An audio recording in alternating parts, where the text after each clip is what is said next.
সংসদে পাশ ভিভিজি রামজি বিল। লোকসভার পর রাজ্যসভাতেও পাশ ভিভিজি রামজি বিল।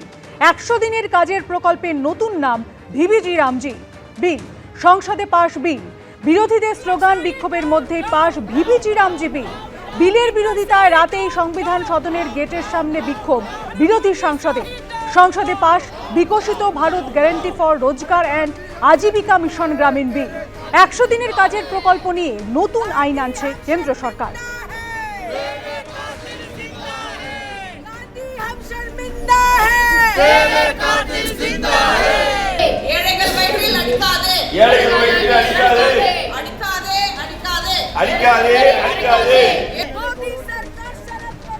এসএসসি নিয়োগ প্রক্রিয়া শেষের জন্য সময়সীমা বাড়ালো সুপ্রিম কোর্ট। 31শে ডিসেম্বর থেকে সময়সীমা বেড়ে 31শে অগস্ট।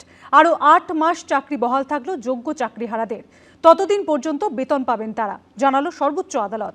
সাময়িক স্বস্তি নয়, স্থায়ীভাবে ফেরানো হোক চাকরি, এমনটাই দাবি আন্দোলনকারীদের। এই নির্দেশ মুখ্যমন্ত্রী মমতা বন্দ্যোপাধ্যায়ের সঠিক দিক নির্দেশের প্রতি আস্থার উজ্জ্বল দৃষ্টান্ত। প্রতিক্রিয়া শিক্ষামন্ত্রীর।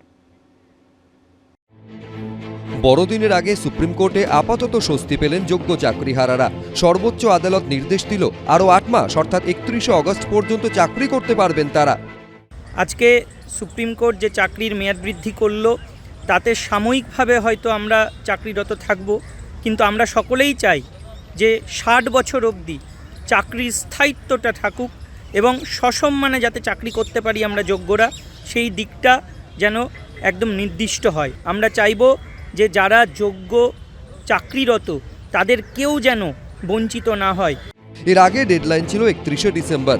সুপ্রিম কোর্টের নির্দেশ ছিল এই সময়ের মধ্যে এসএসসিকে শেষ করতে হবে নবম, দশম ও একাদশ দ্বাদশের নিয়োগ প্রক্রিয়া।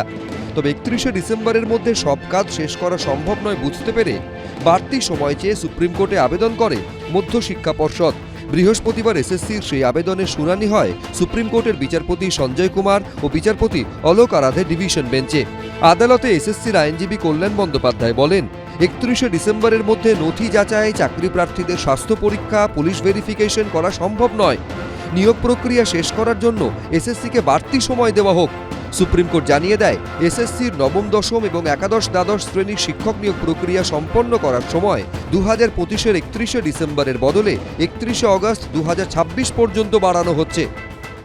আনস্যাটিসফ্যাক্টরি সোল, এই যে যারা করছে বিকাশবাবুরা যাদের মামলা করছে সিপিএম এর লোকগুলো, সব আনস্যাটিসফ্যাক্টরি সোল, বুঝতে পারছো না? কোথাও কোনো সাকসেস নেই ওদের বক্তব্য হচ্ছে ইলেকশন পর্যন্ত কোনো কিছু করতে দেবো না, ঘেঁটে দে, সব ঘেঁটে ঘুটে দে। বাহানা করে ওরা এই যাদের ইলিগাল অ্যাপয়েন্টমেন্ট হয়েছে তাদের অ্যাপয়েন্টমেন্ট কিছুদিন টানতে চাইছে। আর যেটা আদালতকে বলা যায় না, আমাদের মনে হচ্ছে সে সামনে নির্বাচনে ওরা এটাকে একটা হাতিয়ার করার চেষ্টা করবে, কিন্তু এটা ওদের পক্ষে বইয়েরাই হবে। সর্বোচ্চ আদালত এদিন জানিয়েছে 31শে অগস্ট পর্যন্ত নির্দোষ শিক্ষকরা শিক্ষকতা চালিয়ে যাবেন। 31শে অগস্ট পর্যন্ত বেতনও পাবেন তারা।